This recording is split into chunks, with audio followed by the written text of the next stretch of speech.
No, we didn't discuss figures honestly. We obviously when you're making a film and you're aware that the film is actually one of the biggest films to release that year, which is the Salman Khan film. So yes, expectations, and we were very happy with the film. That's something we were constantly saying, that we are extremely happy with the film, and we do hope that the audiences will identify with the film. But yeah, to be honest, nobody expected the kind of response we're getting now in terms of sheer numbers. You know, I'm not a very good numbers person, but I do know that for a film like this to get the same figures on Monday that it got on Friday is unbelievable, and you know, it's completely taken the trade by surprise. It's taken me by surprise. It just goes to show that I think the word of mouth has become extremely strong of this film. People are really reacting to it. Whatever feedback I'm getting on in the form of calls and messages and Twitter and Facebook, it shows that it's got a unanimous acceptance. It's really being appreciated, and I think that's the reason why it's going so strong. It just doesn't seem to be dropping now. Salman never discusses figures. Salman never ever discusses figures. So no, we didn't. We were just very happy. I remember just at the end of one of our screenings on Saturday, when you know already the buzz had started and people were reacting well, and there's one screening where people came out and they were crying, like they were sobbing. And we just sort of saw each other and smiled, and we were just very happy that it sort of paid off. Because you know, now that people have seen the film, they realize what I was talking about earlier, is that it was a risky film. It's not a safe film. You know, it's not a film that you can say this is a safe film for Salman and Kabir to come back after Ek Tha Tiger. We could have easily stuck to the more sort of, you know, formulaic or something that's done, lots of action, good, you know, song done.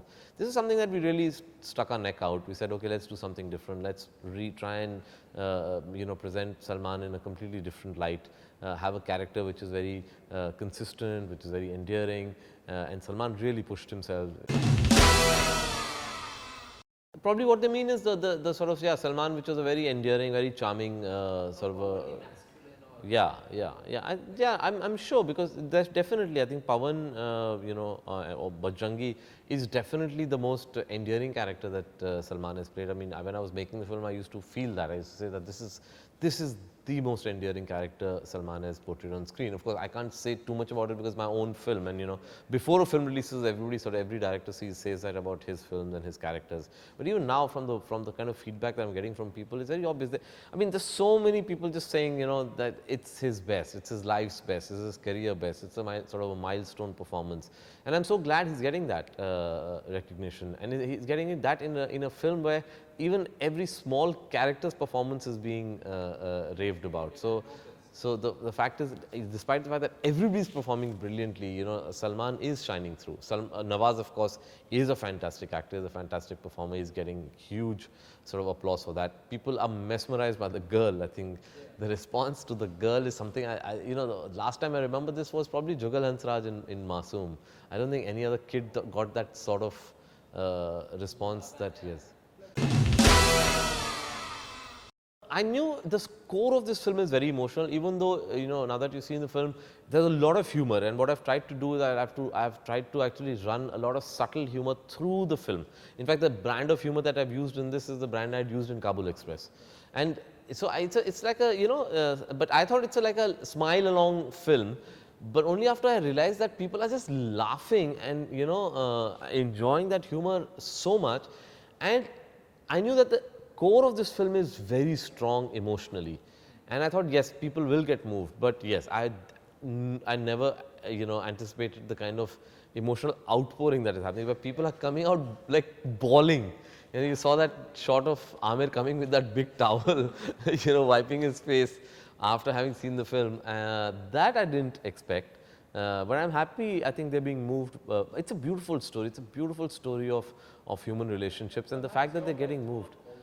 I did say that before the film, that in an interview with you, in fact also, that it has definitely been my most satisfying journey creatively, because I feel that the balance that I was always trying to find between, you know, keeping a real context in a film and being able to narrate a story in a mainstream manner, I thought that I had found that balance in Bajrangi. I was very sort of, it was the optimum blend between the two. One is, of course, Adi Chopra. I mean, Adi is somebody I hold in high regard, and he's the one person who's seen my journey. He's the one person who's seen my struggle to sort of say stories in a certain way, my journey from Kabul to New York to Tiger. I mean, he's the producer who stood by me like a rock, and I was really actually waiting for the call from Adi. I really wanted, for me, it was complete validation only after sort of Adi saw the film.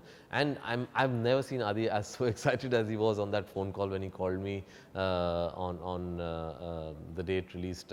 He was watching it in Chandan, and he was very excited, and he said, it's the most outstanding work I've seen. And he went on to say it's probably one of the best mainstream films he's ever seen, and that's a lot. Adi doesn't speak in superlatives, so for him to say that, and for him to, I could see that genuine excitement in him. That meant a lot to me. And then, of course, Amir's reaction, to see him sort of come crying out of the theatre, and immediately as he stepped out, he called me. He said, "Where are you? I want to come and meet you." And then he came in and met me, and then spoke to me at length about the film and what he sort of identified within the film. I think and of course lots of other people. Arshad, close friend, was completely emotional. He said it just sort of ripped his heart out. So it's been nice. I've been getting very nice positive response from this industry. If you're successful, then it definitely allows you to push the boundaries more, because people don't question your decisions. People don't question what you want to make. They assume that if you've had a string of hits, and touch wood, till now all my films have been successful at the box office. I think people start thinking that yeah, maybe this guy knows something that the audiences are identifying with, and then you can go and push your boundaries, and we should. I mean, that is something that I've always said, that unfortunately a lot of times I've seen in this industry that the most successful actor or a director becomes, the safer they start playing. And that's not a good thing, because I think it's when you're at your most successful is when you should push boundaries. Post the commercial success of Tiger, the easiest thing for Salman and me to do was Tiger 2. It's the safest bet. It would have been pre-sold, we would have got a huge bumper opening, and we would have sort of sailed through. But the fact that the two of us decided, let's do this instead of Tiger, I think it's been super. And the response we're getting is a huge validation for us for having sort of, in whatever little way, having pushed the boundaries in mainstream cinema. They unfortunately didn't criticize the film, and that's what unfortunate. That if you criticize the film, it's fair game. Film is up there in the public space. You're more than welcome to critique the film, but don't pass comments on people's integrity, intentions. Don't think of people as being, pushing agendas. Unfortunately, a lot of these self-styled columnists, they all basically lobbyists and push various agendas in their columns. And unfortunately, because of that, I think their vision is colored, and they feel all of us are doing that. So that's what I took umbrage to, and I sort of reacted back as politely as I could. I said, that's not fair. Do a critique of my film. Don't. It's not just an artist. What you have to realize is a film is a collaborative process, right? I mean, I'm a filmmaker. I'm not a lobbyist. I'm not going to spend 1.5 years of my life trying to clean up somebody's, mess if there is. I'm going to make a film that I want to make. Now, if you're going to, put strange sort of intentions onto me and you're going to say that my intention was not to make a film, but my intention was to clean up somebody's image, that's ridiculous. We don't select stories like that. We are going about doing our work. There's a lot of hard work. A lot of these people think there's no hard work in filmmaking. There's a lot of hard work in filmmaking. I know it's very easy to sit on judgment, and unfortunately, a lot of people who absolutely do not have the ability to read a film are also sitting and judging films as critics. They should first learn how to read a film, and then use the platform they've been given by newspapers to sort of vent their whatever they think about films. But it's ridiculous to think that a whole group of people, I mean there are hundreds of people involved in a film, are basically doing it to as with some agenda, and not the fact that they just want to tell a story. See, it goes without saying, obviously, because of the fact that we've had 2 successful collaborations. I mean, Bajrangi Bhaijaan is a film that we really enjoyed working together. It was my first film as a line producer. It's his first film as a producer. We brought it together, did a collaboration together. So